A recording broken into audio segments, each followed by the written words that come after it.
Okay, Megan. Not Megan. Oh, that was Cassie. Okay, will do.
Hello, everyone.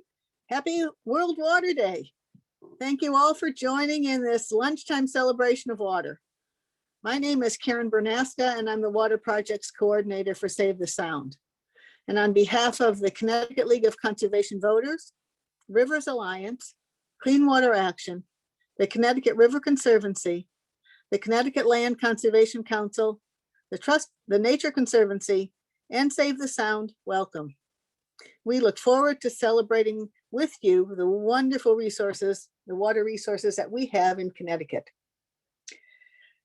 For members of the organizing committee, this is a bittersweet moment. Over the past several years, our efforts to organize a World Water Day event were spearheaded by Melissa Schlag of Save the Sound.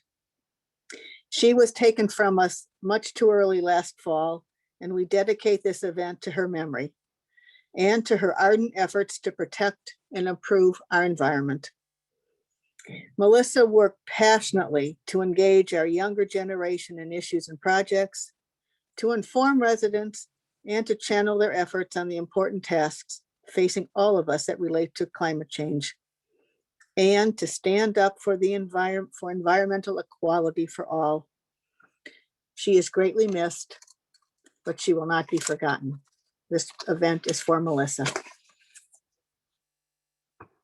Another key component of this celebration is to recognize the importance of the indigenous tribal lands we inhabit and the water that these lands protect. We can celebrate our water today because of the stewardship given to our land and water over hundreds of years by many peoples. To say a few words and to read our acknowledgement, I'd like to introduce Mr. Yao Darko, the Sandy Breslin Fellow at the Connecticut Land Conservation Council. Yao. Thank you, Karen. Before the acknowledgements, I'd like to share briefly what water means to me.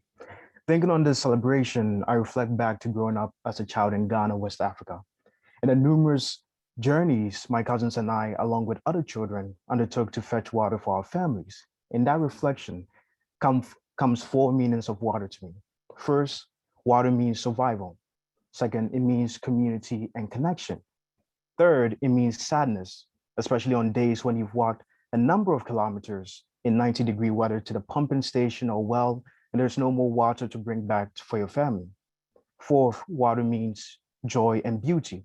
When you experience those other days where the wells are full, the pumping stations are overflowing, and he can finally satiate a thirst and feel undeniably refreshed. Thank you for allowing me to share that. In transition, it is an honor to acknowledge the indigenous lands upon which we gather and the waters which those lands help to protect. We in Connecticut are in the traditional territories of the Mohegan, Pawcasset, Nipmuc, Lenape, Wappinger, Pequot, and Scotticoke. We thank the indigenous peoples who have stewarded for generations the lands and waters that have and continue to sustain us. The indigenous inhabitants of these lands are still here. We bear the responsibility to recognize the injustices and displacement they have suffered, but to also recognize their endurance and resilience.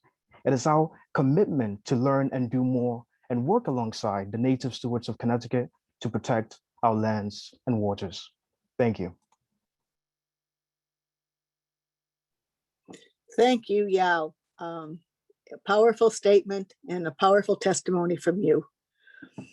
Before I go on to our invited guests, a couple informational, I guess we call them housekeeping issues. One, just so you all know, you are all on mute and the chat feature has been disabled. However, don't get worried. We're going to send you more information on this program and on the contents. And we are urging everyone to go to our website, www.ourwaterct.org, for more information. And now it is my pleasure, great pleasure, to introduce Mr. Jack Butkoski. Jack is the chairman of the state's Water Planning Council. He is a wealth of information and knowledge on water in Connecticut. His impressive and extensive resume is on our website. I urge you all to look at it. And as we move forward in this program, I would now like to turn the floor over to Jack.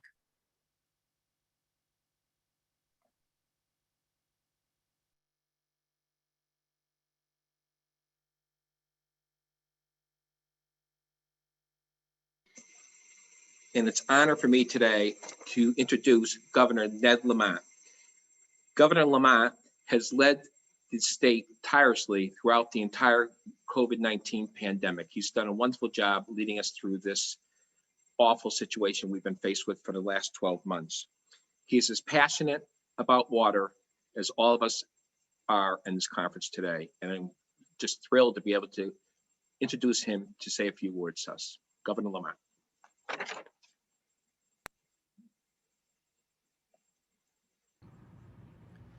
Texas has oil, California has silicon, Connecticut has water. We have the tastiest champagne of waters. We have beautiful Long Island Sound. We've got the Connecticut River. We're gonna keep them pure, we're gonna keep them clean. And I gotta tell you, water is gonna be the most valuable asset, a lot better than oil as years go by. So thank you for everything you're doing to keep our water pure.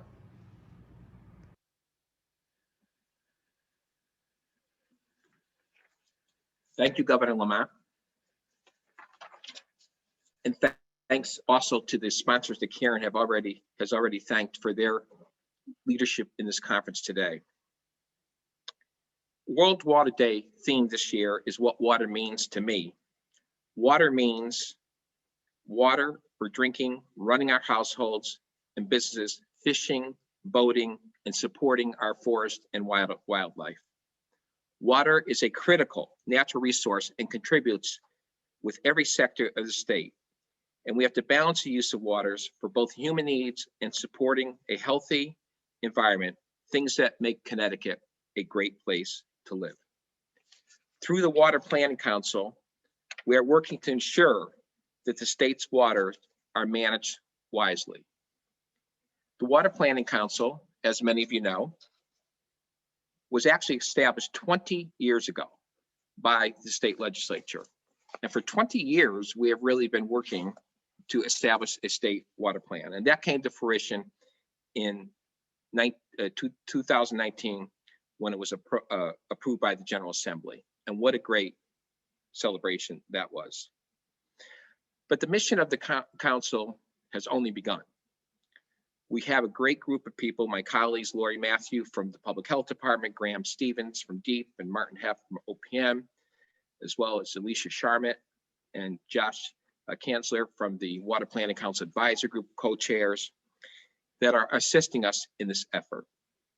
So our mission is to build a water conservation ethic in the state of Connecticut, to maintain the highest quality drinking water supply in the state of Connecticut, ensure high quality drinking water for human consumption, balance the use of water, and identify policy recommendations and implementation items.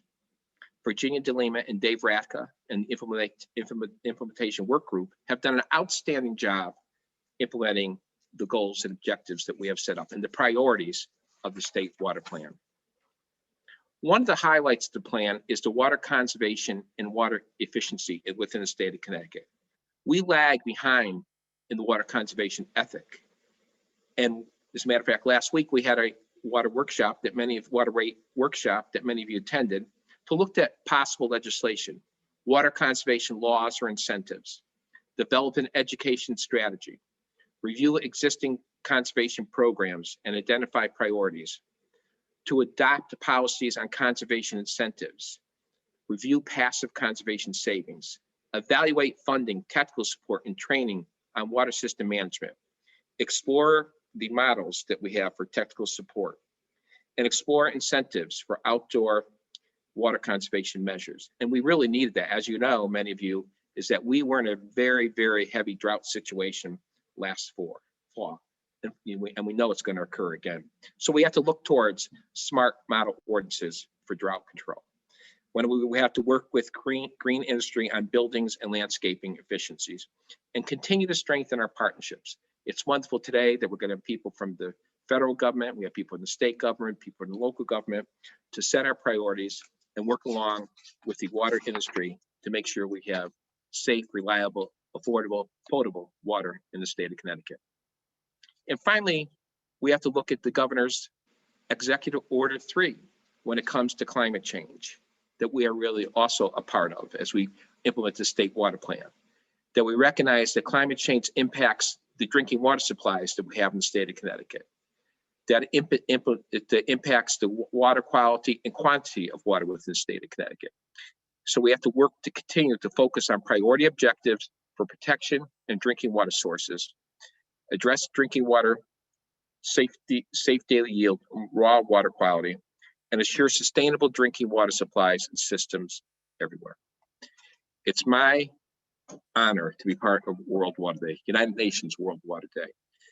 As I was driving today down Route 8, I say this all the time, I drove along the Naugatuck Valley in the beautiful Naugatuck River. And I've lived in the valley, as many of you know, my entire life.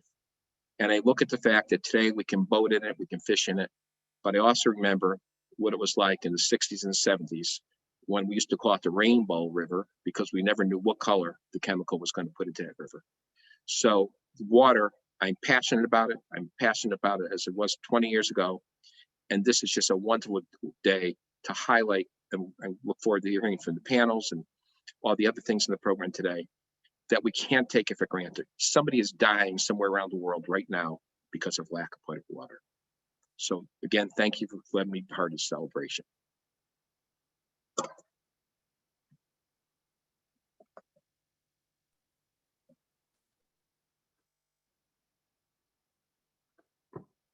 Well, I thank the governor so much for his words and his welcome.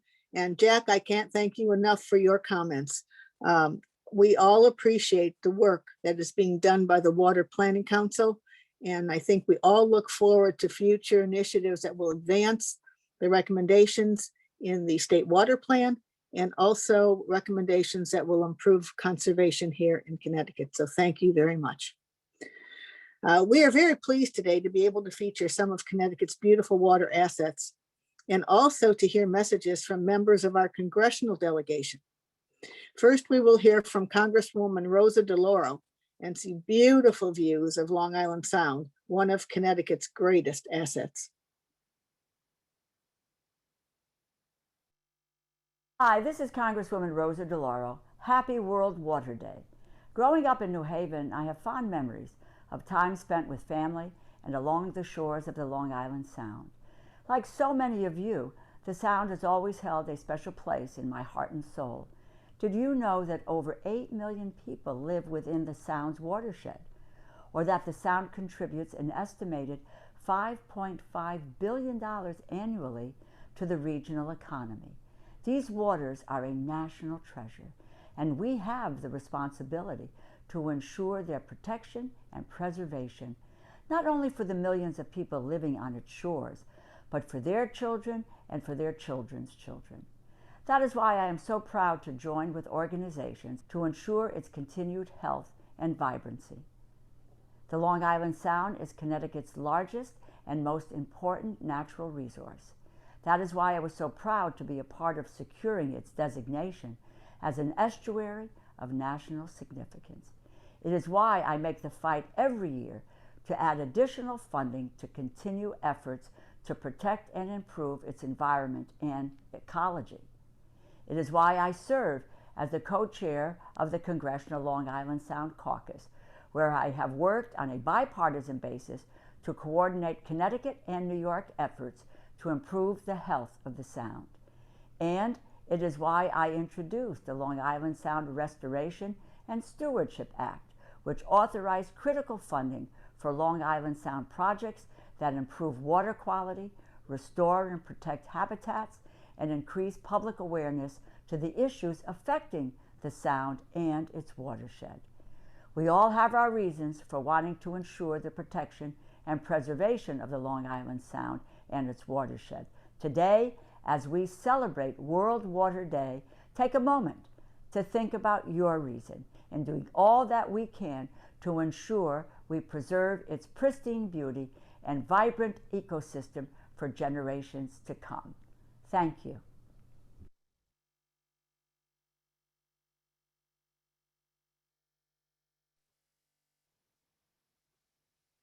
Hi, everyone. Thank you again for joining us today. My name is Alicia Sharmat. I am the Executive Director of Rivers Alliance of Connecticut. I'm honored to be your moderator for the panel today. So water and its value to us as individuals often varies based on where we live, what our life experiences are, and how we interact with water on a daily basis. Sometimes we go for long periods of time without giving water much thought. World Water Day is a day to focus on water. This year's theme, What Does Water Mean to You?, makes it personal. The wonderful panelists I'm about to introduce you to offer 4 different perspectives on water that we hope will inspire you to think about the many ways that our waters serve us. So first of all, I would like to introduce you to Pamela Screeching Hawk Massey. She's a member of the Mohegan tribe and has worked between the casino and the tribe for 23 years. Currently working in the tribe's cultural department as the outreach and traditional specialist, she travels and teaches about the Mohegan culture and helps keep the traditions and history alive. Pamela is also the ladies dance instructor for the tribe and has herself danced since she was a little girl. She resides in East Hampton with her husband and 2 older children. Hi, Pamela. Thank you for giving your time today. And tell me, what does water mean to you? Good morning. To the Mohegan tribe, we believe water is life. Water was and still is important to our tribe for many reasons. The Mohegan tribe settled upon the western side of the Thames River, with the largest site being at Fort Shantok. The river gave us many gifts, such as sturgeon, shad, mackerel, bass, and eels. Shellfish consisted of oysters, clams, crabs, lobster, and mussels. These foods fed our people in the warmer months. However, they would continue to use the river for commercial ventures, such as selling fish and shellfish to towns and cities inland. They would use in other ways in the colder months. Our rivers were the highway of the days. Water was vital to our fields and gardens. Corn was cultivated along the flat land of the river. Many of the brooks along the rivers were for watering and irrigation. Children used leather sacks to collect water for watering the gardens. The women usually tended to the fields and gardens, while the men tended to the tobacco, which was used for ceremonies and trade.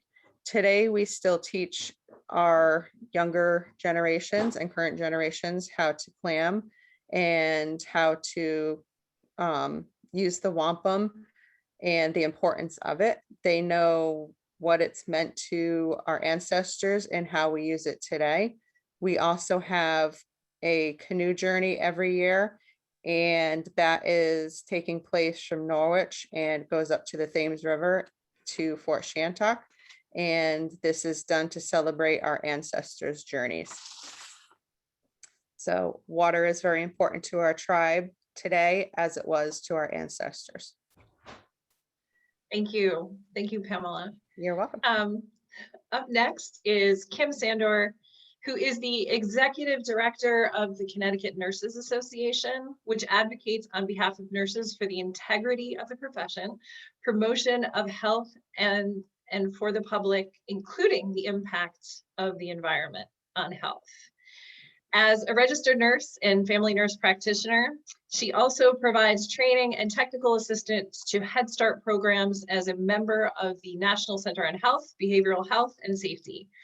Kim is a strong advocate for promoting health and wellness, addressing social determinants of health, and collaborating for a healthier future. Welcome, Kim. Thank you. And tell me, Alicia. what does water mean to you? I want to just thank everyone for having me here today to this wonderful celebration on water.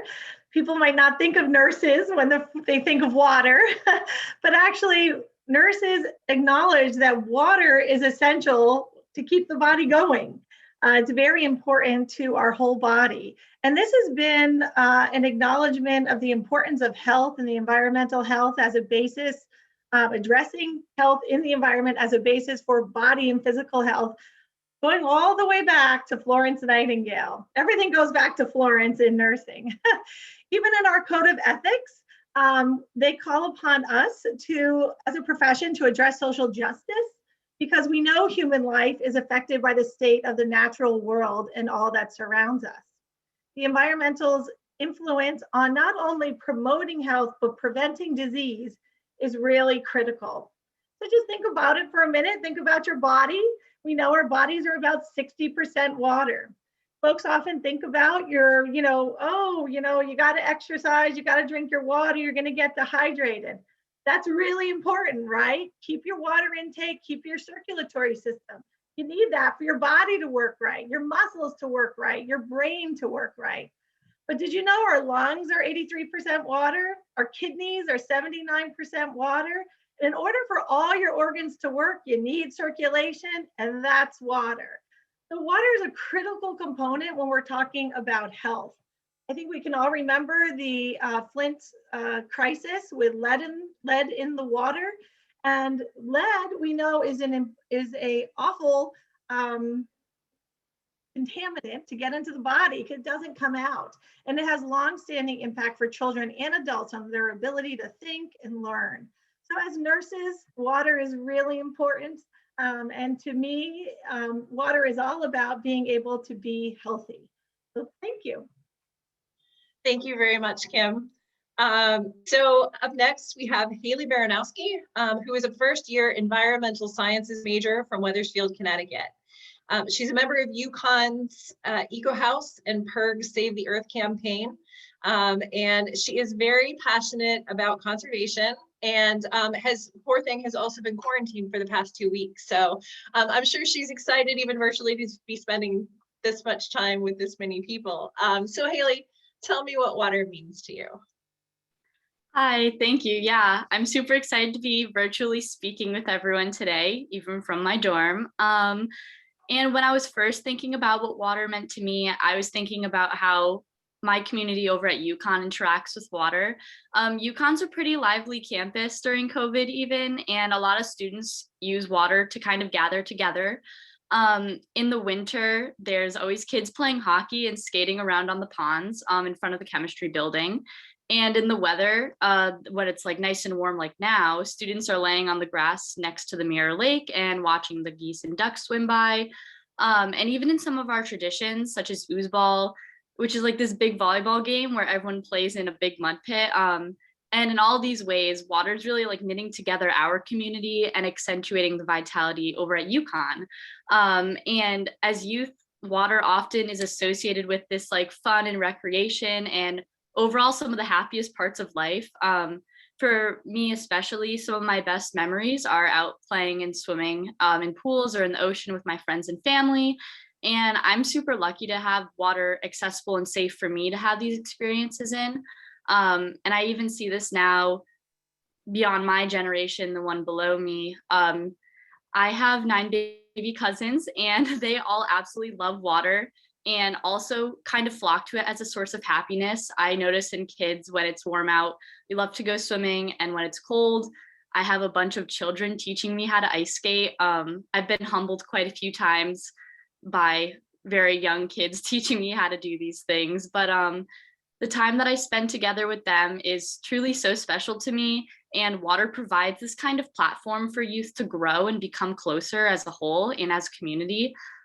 So having these water areas is super quintessential to being young, and the continuance of having them is super important to keep the joy for my generation and all the generations to come.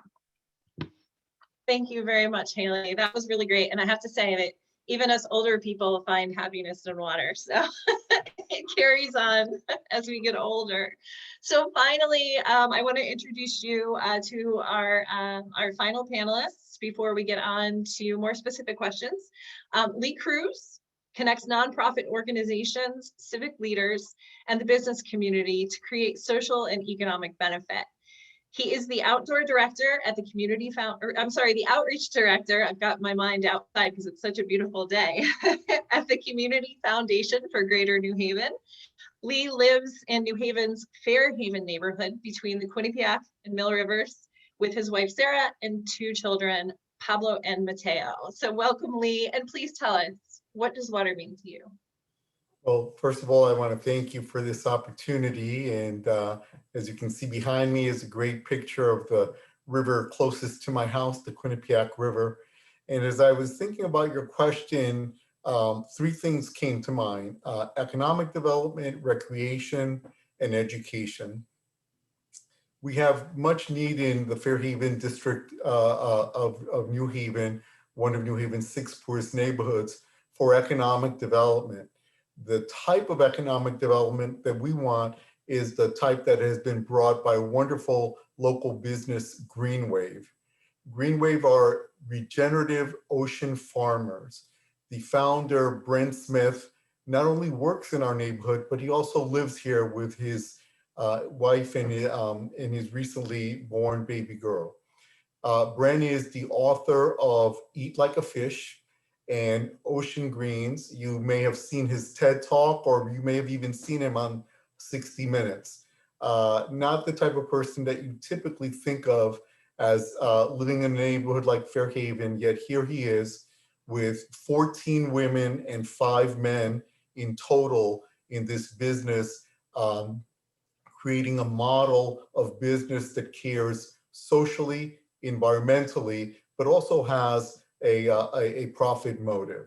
So that would be one thing that I would connect with Waters, and for which I am appreciative in our neighborhood. Recreation.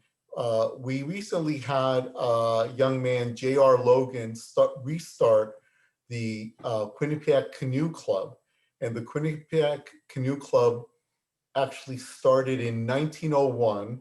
And JR found records of this, and he really got us going again.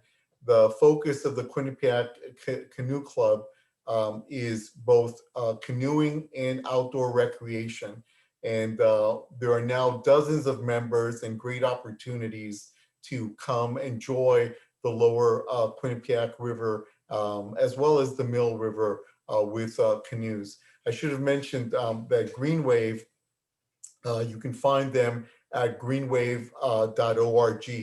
The Quinnipiac Canoe Club has a great Facebook page, and you can find it by going to quinnipiaccanoeclub.org, and there you can link through to the Facebook page that has more of the detail.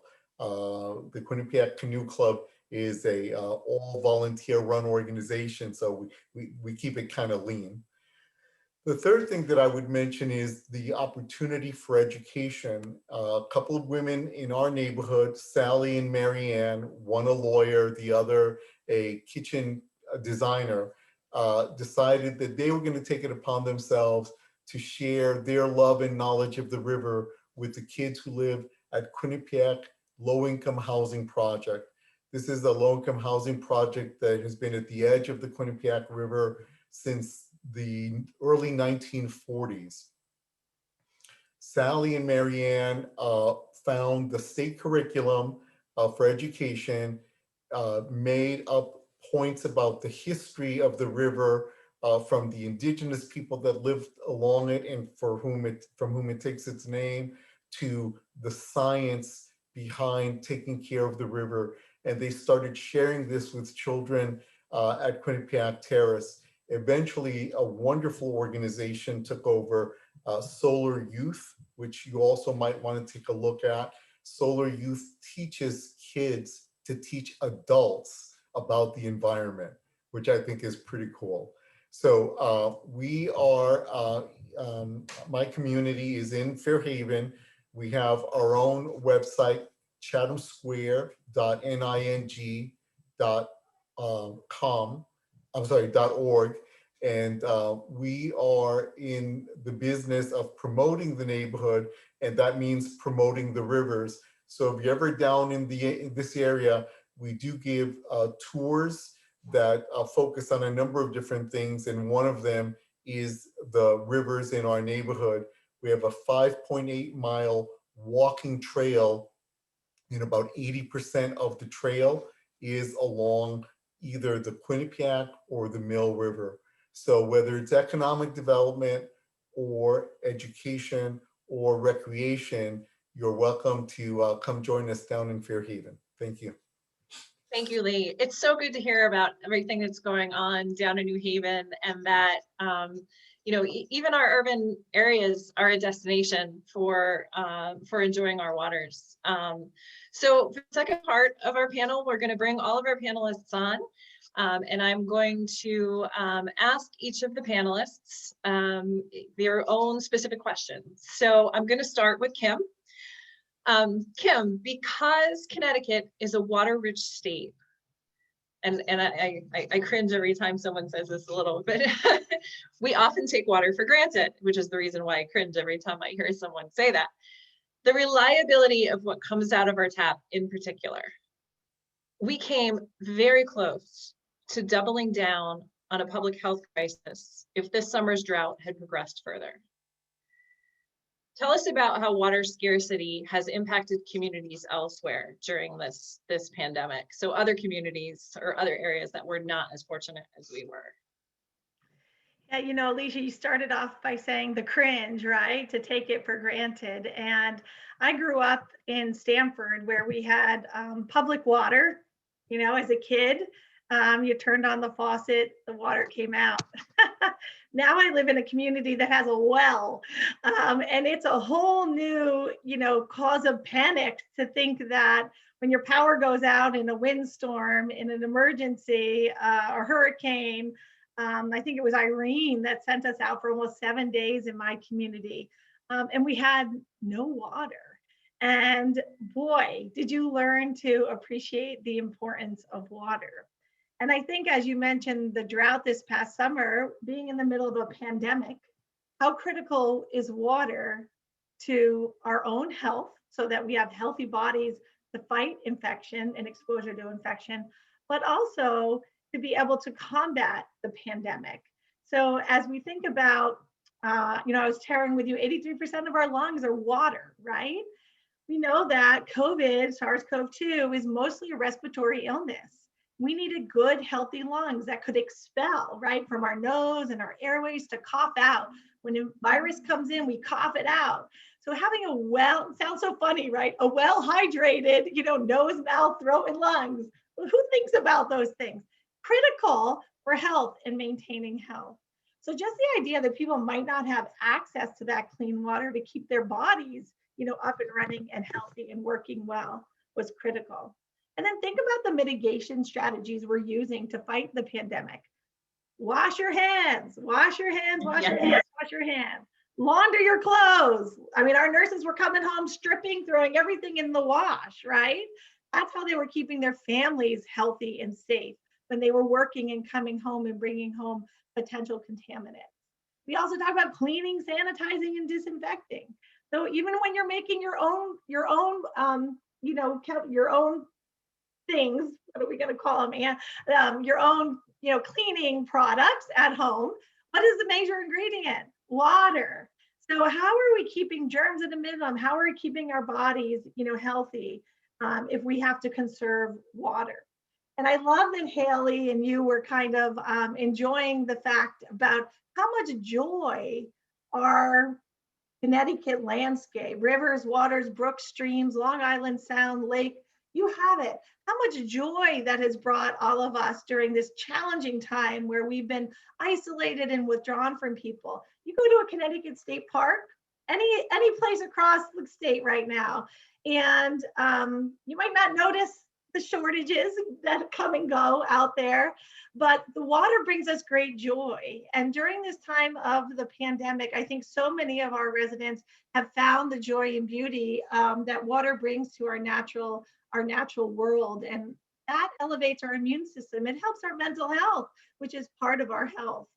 I had the honor of presenting in Arizona recently, and we were talking about COVID and the pandemic and talking about these mitigation strategies. And a huge concern was their lack of access to clean water. And we had some really hard discussions about how do we go about keeping communities healthy if we don't have access to clean water to do some of these basic functions. I think now more than ever, it's really given us pause. We don't have to cringe, Alicia. We can all just embrace the importance role that water plays. And I know every time I turn my tap, I'm pretty excited when water comes out of it. Thanks, Kim. And I'm glad you brought up the importance that being in our natural spaces, the importance of that for mental health, which is part of public health, which we're really lucky here in Connecticut that we can drive 15, 20 minutes and be in a very beautiful place, whether, it's a lovely hike or a pond or a beautiful river, and we are very lucky. So thank you for mentioning that. I appreciate it. Great ventilation outside, and it really is. Walking apart from someone 6 feet, still being able to wave and say hello, it really fills the soul with some of the isolation and other impacts we were feeling. Yes, thank you. Thank you so much, Kim. And my next question is for Pam. So the concept of ecosystem services was utilized as a tool for several of the Working on Natural Lands groups developing recommendations for the Governor's Council on Climate Change. Well, it may seem like a new buzz phrase. The Mohegan tribe and Indigenous people have recognized and honored the many services that nature provides for centuries.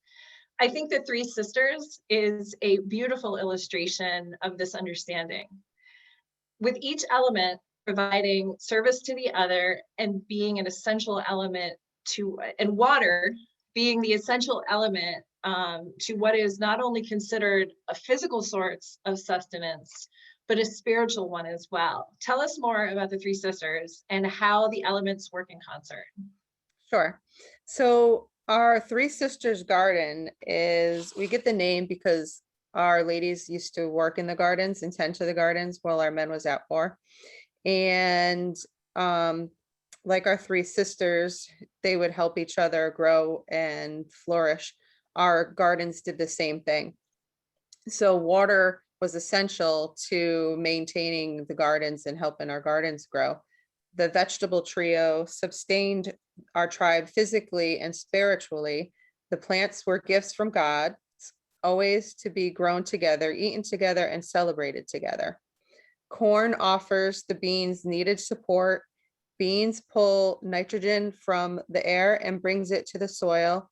Beans grow through the tangle of squash vines and wind up all the way up the corn stalks and into the sunlight and holds the sisters close together.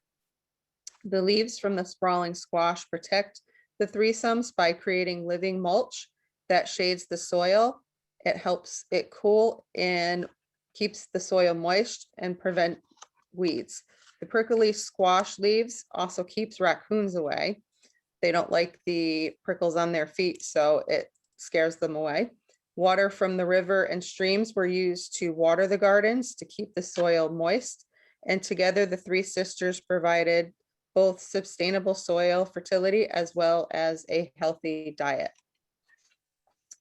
So we still continue today to grow our Three Sisters garden. We teach our younger and older generations how to grow our Three Sisters garden.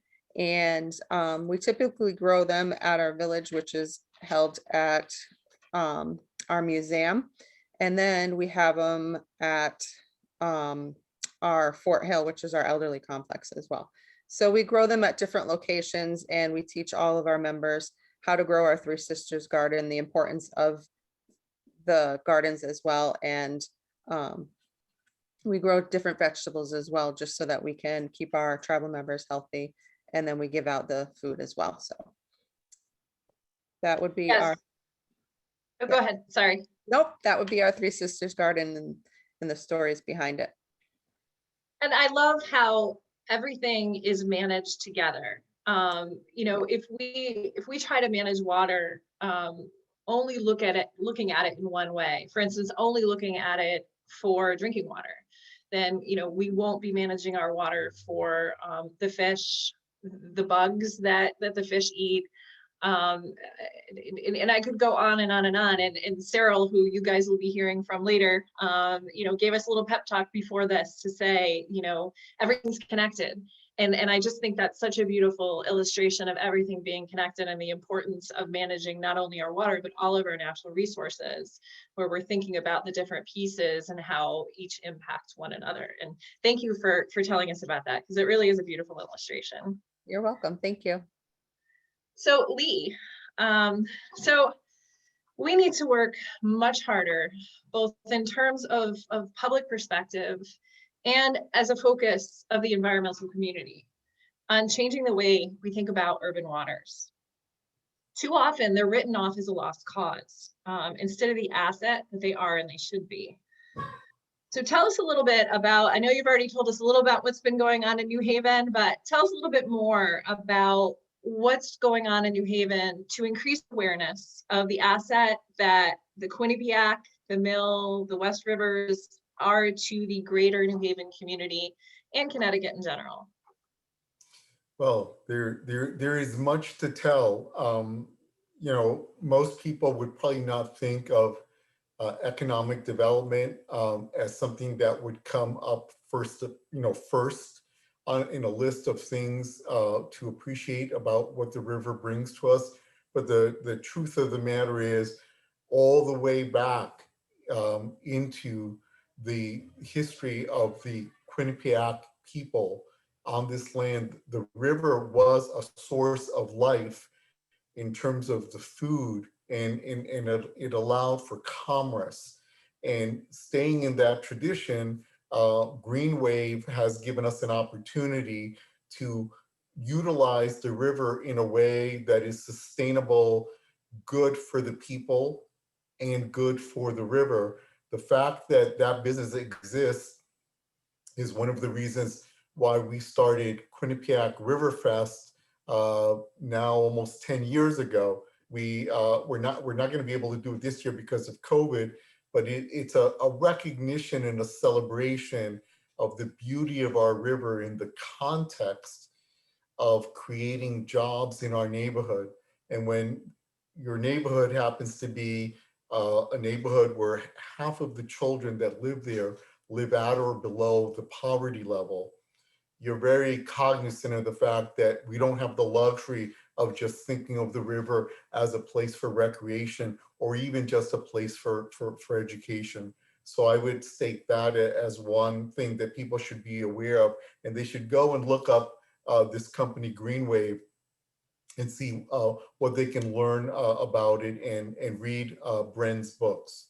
In terms of recreation and education, I think of the work of Save the Sound and the trail that is being created, that is being supported by Save the Sound, but is also very much driven by a number of volunteers, again, led by this young man, J.R. Logan, who I believe you had at your conference last year, talking about the very beginning of the trail. Well, the trail from East Rock to the Sound is well underway and continues to be developed. And I want to talk a little bit more about that a little bit further down. But also an organization like Solar Youth bringing knowledge and awareness to our communities of color about the rivers and the impact of the rivers on our environment and the impact of the way we live our lives on the river.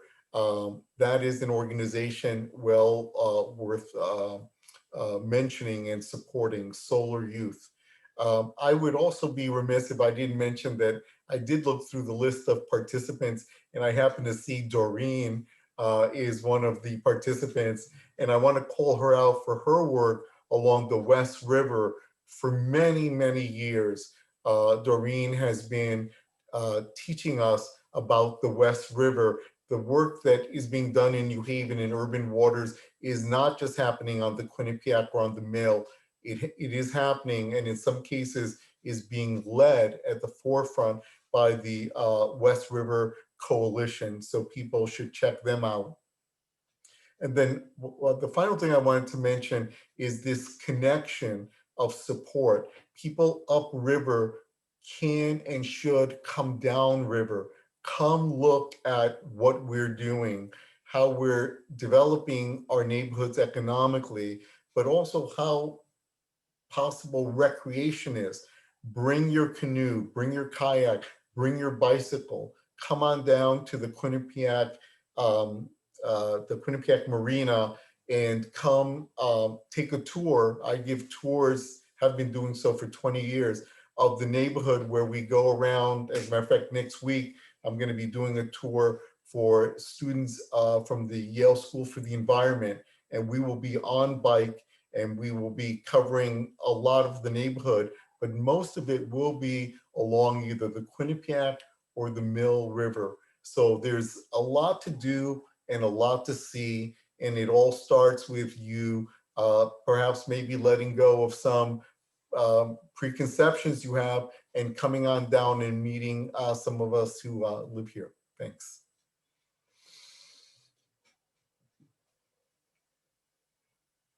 Oop, you're on mute, Alicia. Darn it, I let it happen to me. Somebody had to say those words. You're on mute. So Haley, what do you think today's decision makers should be focusing on in order to make sure we secure a better water future for your generation? Yeah, so I think something that's super important when looking at this question is to look at the mistakes that have been made in the past and then working on actively changing the behaviors that led those mistakes to happen. Children are always going to rely on water for both necessities of life and play, and it needs to be made sure of that no generation will have to worry about that being taken away from them. Decision makers need to focus on water cleanliness in all areas, which is both drinking water, bathing water, and any kind of public water spaces so that they are clean for any kind of recreation that may take place there as well. Things like having ponds and lakes and streams slowly being overtaken with trash and chemicals from dumping makes them unsafe, and it takes away from experiences that my generation and all others have the right to experience.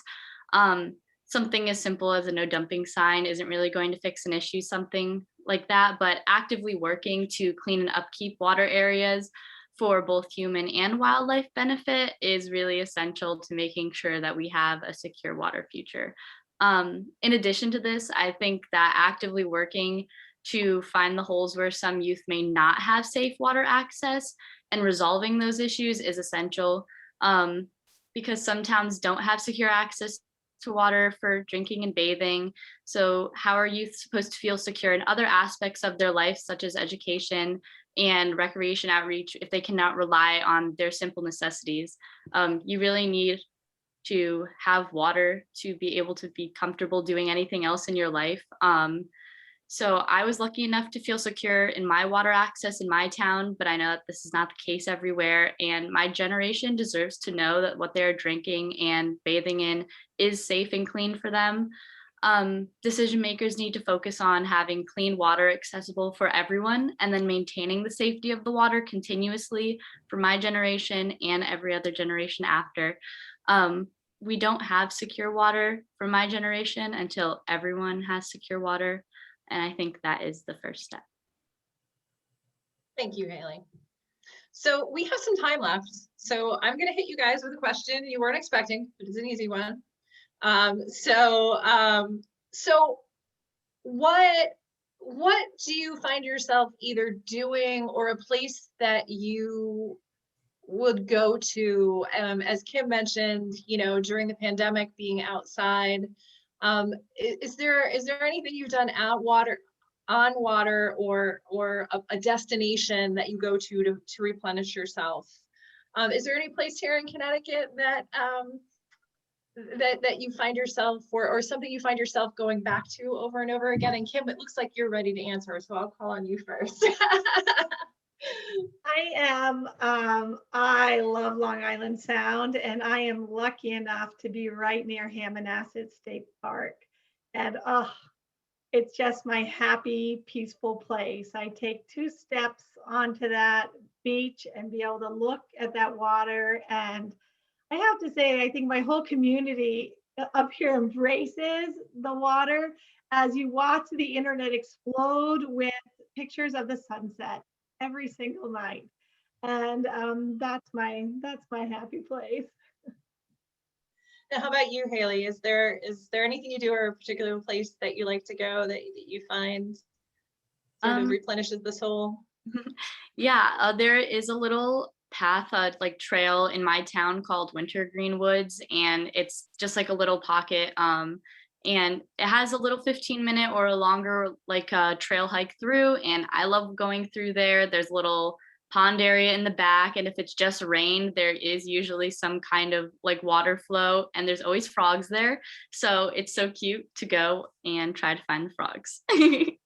Well, looking through the participants, I think I saw a couple of folks from Great Meadows Conservation Trust, so they'll be really excited to hear you say that. How about you, Lee?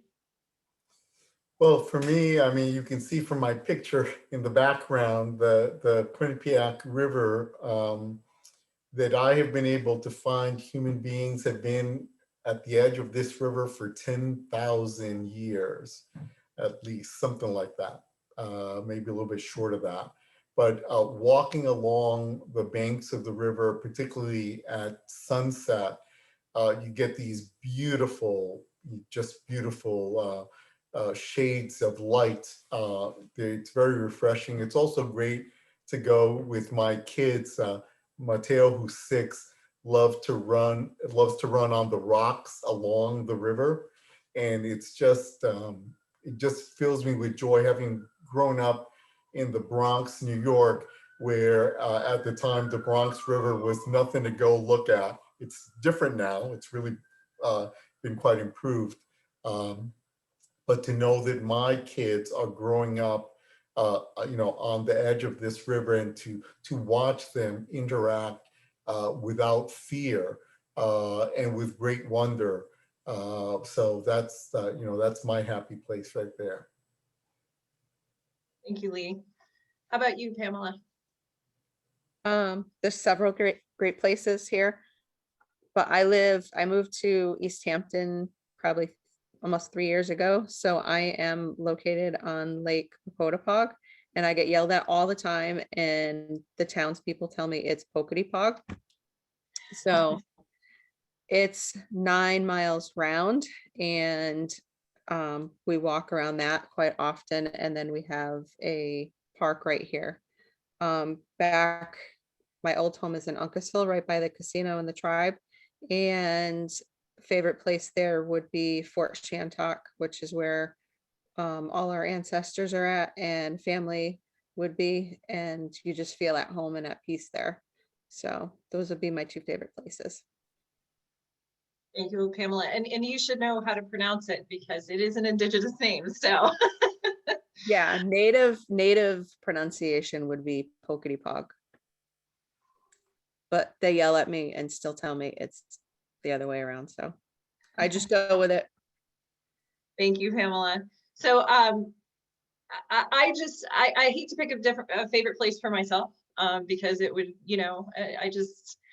I have so many wonderful places that make me very happy. But one thing I do want to say is that I'm extremely grateful that we have so much access to all of these places, that we can visit the shoreline or the beach, and we have state parks that are built around all of our rivers, because in some other countries you have to have permits. People own parcels where you can't access the water, and in Connecticut, water is a public trust. It is managed for everyone, and it's something that we have to be sure continues in the future, particularly with water being commoditized. Commodity, you know what I'm trying to say.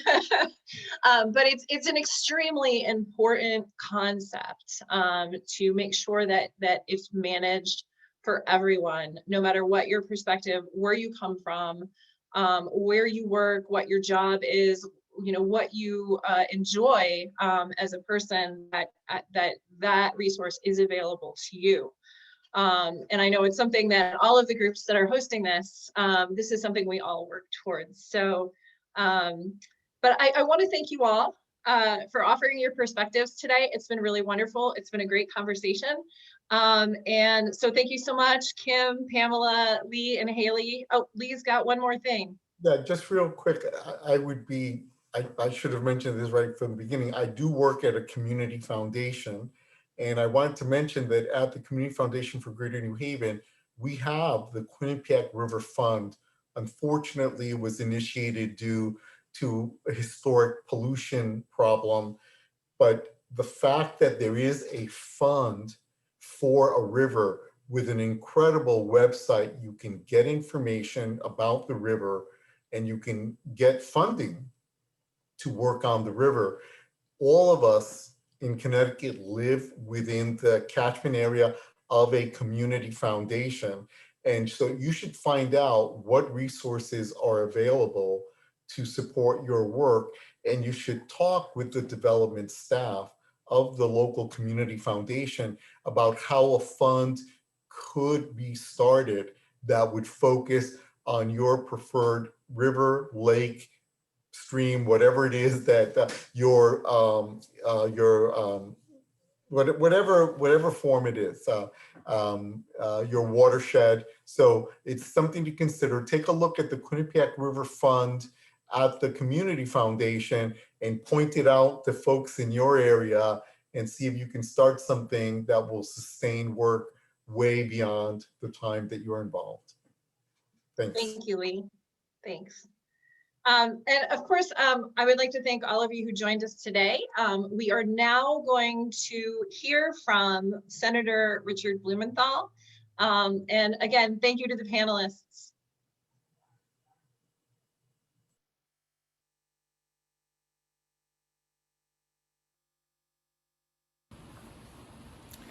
Hi, I'm Richard Blumenthal, your United States Senator.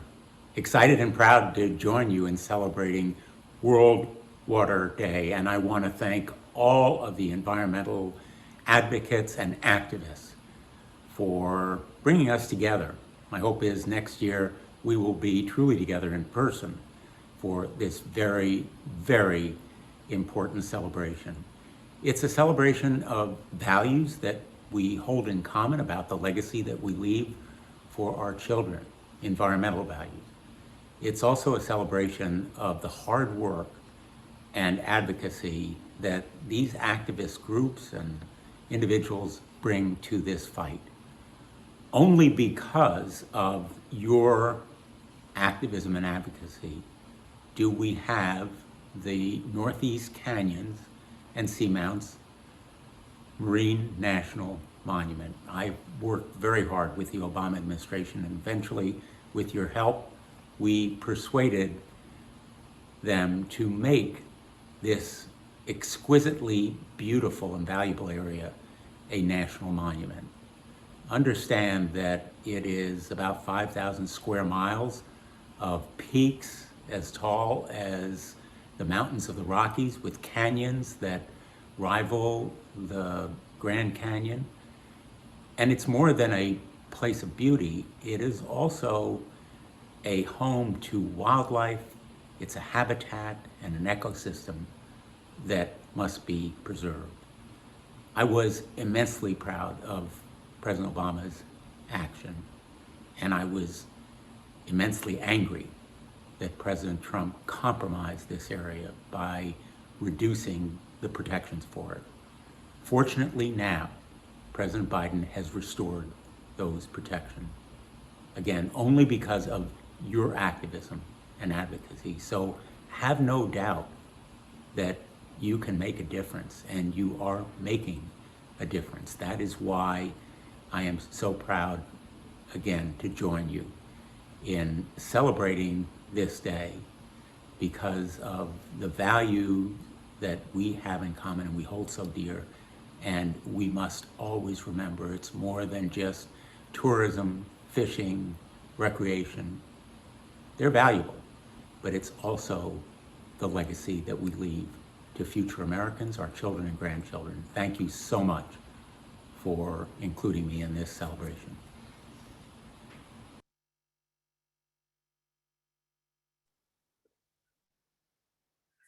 Well, first of all, I would like to thank Alicia and the panel for an excellent, excellent discussion. It was informative, stimulating, and gave us a lot to think about. And I would also very much like to thank Senator Blumenthal for all that he has done to protect this beautiful underwater resource, the canyons and the seamount. It is truly something that needs to be protected for future generations. Now, this program offers a unique and special highlight that will delight the young, and I'm going to not say old, but say not so young, and bring smiles to all of our faces. So now may I present Cyril the Sorcerer, AKA the Water Wizard.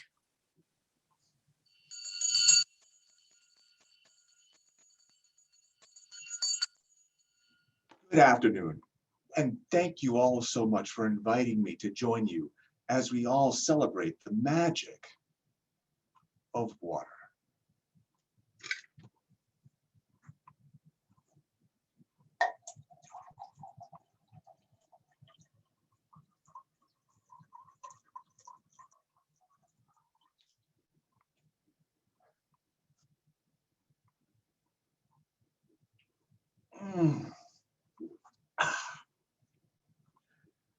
I'm Cyril the Sorcerer, and I am here today to teach you all how to become heroes. Your first lesson, it is an ancient secret. It's a secret that's been known to wizards, to sorcerers, and to magicians for thousands of years. And once you know this secret, you will have the power to save the world.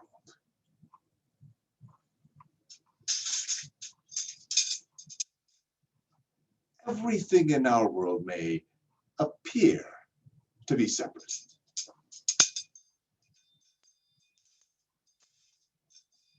And disconnected. But here is the wizard's ancient secret. Everything is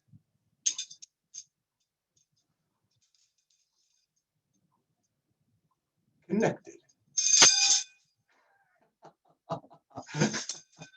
Oh, but sadly, this is a secret because too many people see themselves as separate from nature, above it, like Lord and Master.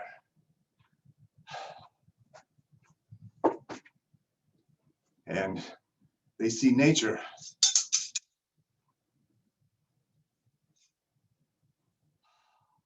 as a few simple and worthless parts for us to use and to throw away. But no, nature is the earth, the sky, the sun and rain, the plants and animals. People are forgetting the wizard's ancient secret. They are forgetting that everything is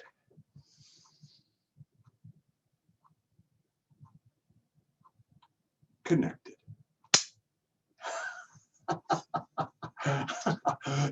And what of us?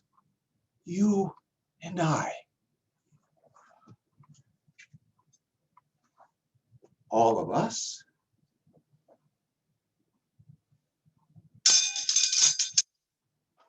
Oh, we too are connected to the earth, to the sky, to the ocean, and to all the rest. So, please, say it with me so we never forget. The wizard's ancient secret is everything is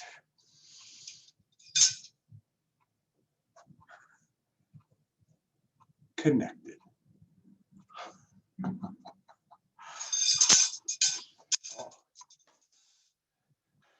You have learned the wizard's ancient secret, and now I shall teach you the trick that magicians and wizards use to always remember it. Make a connection. Touch your teeth to your tongue. Brush your shoulder against your neighbor or friend as long as you think they're wrong, or your cat or your dog if you're at home. Or you can take your hands, one below and one above. Curl the fingers so they are connected. May any of these be a reminder to you of the wizard's ancient secret, that earth and sky and all in between are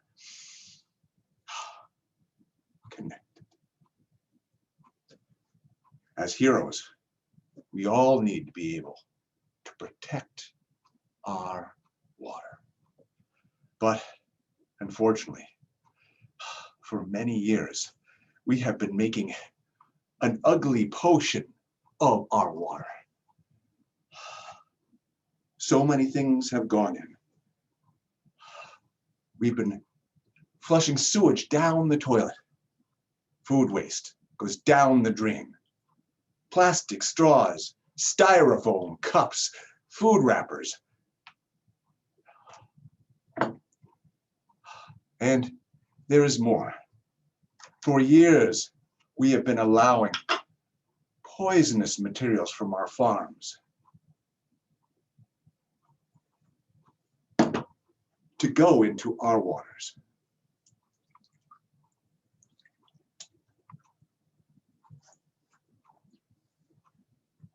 Poisonous materials from our factories.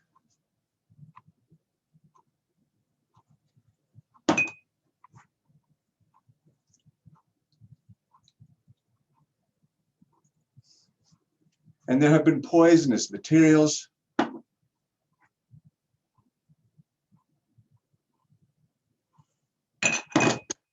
our very own homes, workshops, and gardens.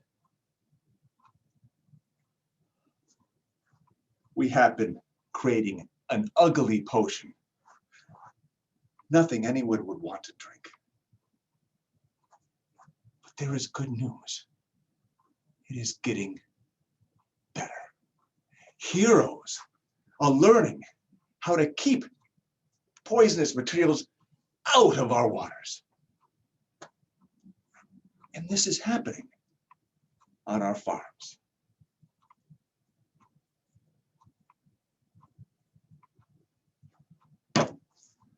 It is happening in our factories.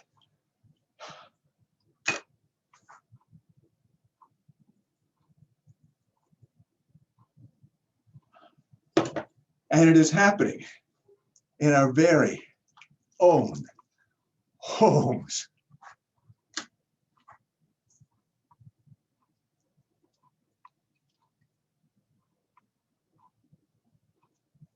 Oh, heroes everywhere are learning how to use their powers to keep our waters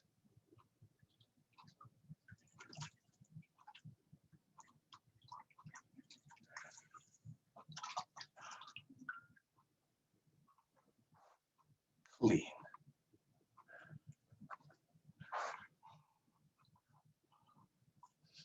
Ladies and gentlemen, boys and girls, it is about time for me to end my time with you today. It has been a delight, but I have one more final message of hope. Our beautiful planet Earth is crisscrossed by water, by oceans, by lakes, by seas, and by rivers. Rivers like the Amazon, the longest river in the world, like the Nile of Africa, and like our own rivers right here in Connecticut. Rivers, they bring life to the land, the plants, the animals, the trees, and the people. But unfortunately,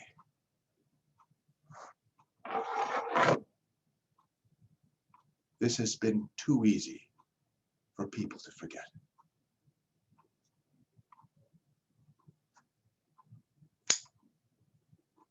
It's been easy for us to take too much water out of our rivers. It's been easy for us just to let the tap run.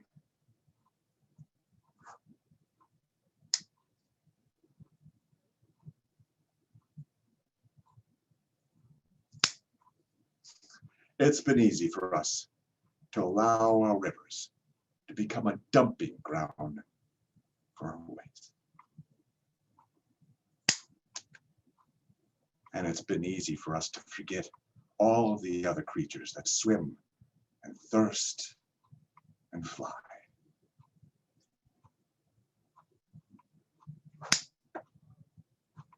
It has been easy for us to take water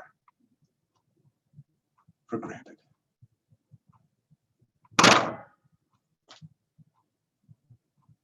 But we are changing that. When we remember to appreciate water, we gather to protect water as we are doing today, we can make miracles happen.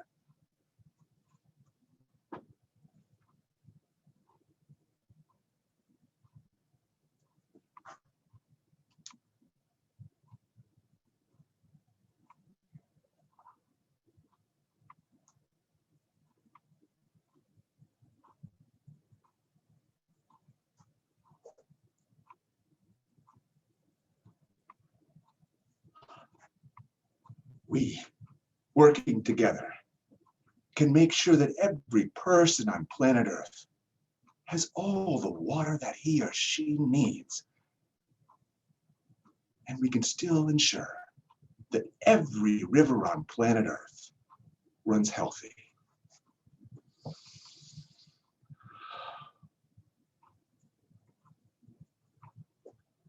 And whole. Thank you all, everyone, for allowing me to join in the celebration of World Water Day.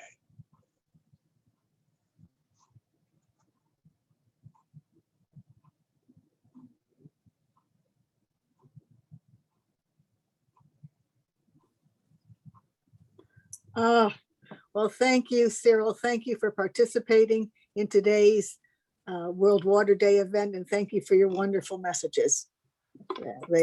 We are definitely, everything is all connected. Let's see.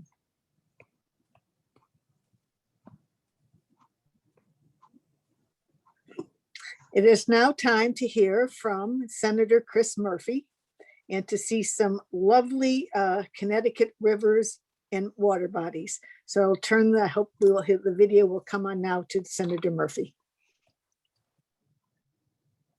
Hey everybody, it's Chris Murphy, U.S. Senator from Connecticut. Thanks to the League of Conservation Voters for bringing us together around World Water Day. You probably don't think much about water until you don't have it. There are millions of people around the world who don't have access to safe, clean drinking water. There are millions of people who suffer from deadly disease because they don't have access to that water. I work a lot on the issue of Yemen, something not a lot of people know very much about, but the world's worst cholera outbreak exists in Yemen today. You know why? Because the water treatment facilities were bombed by a coalition that includes the United States. How can the United States stand for clean water if we're allowing for water treatment facilities to be bombed, leading to cholera epidemics? I do think about water. I do work on it a lot, both internationally and domestically. One of the first bills I introduced in the United States Senate was to give protection to the Farmington River so that we could keep it clean.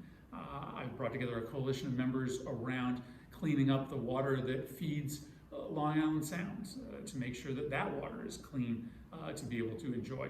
So water is a big part of my life, even though that I take it for granted as a consumer of it. I don't take it for granted as a policymaker, and your work to make people understand how quickly your life can become miserable if you don't have access to clean water.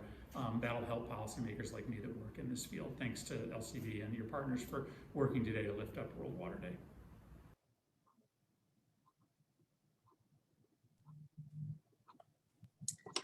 Well, I would like to thank Senator Murphy for all that he does to protect our environment and to protect the water, not only in Connecticut, but the country, and as he said, in various parts of the world. I would also like to thank all of you for joining today. I hope you enjoyed this luncheon celebration. I hope you will check out our website one more time, www.ourwaterct.org. For additional information on how you can become more involved in protecting our water here in Connecticut. And also so you will learn more about our speakers and more about our sponsoring organizations. The website is a wealth of information, and I do hope everyone will look at it.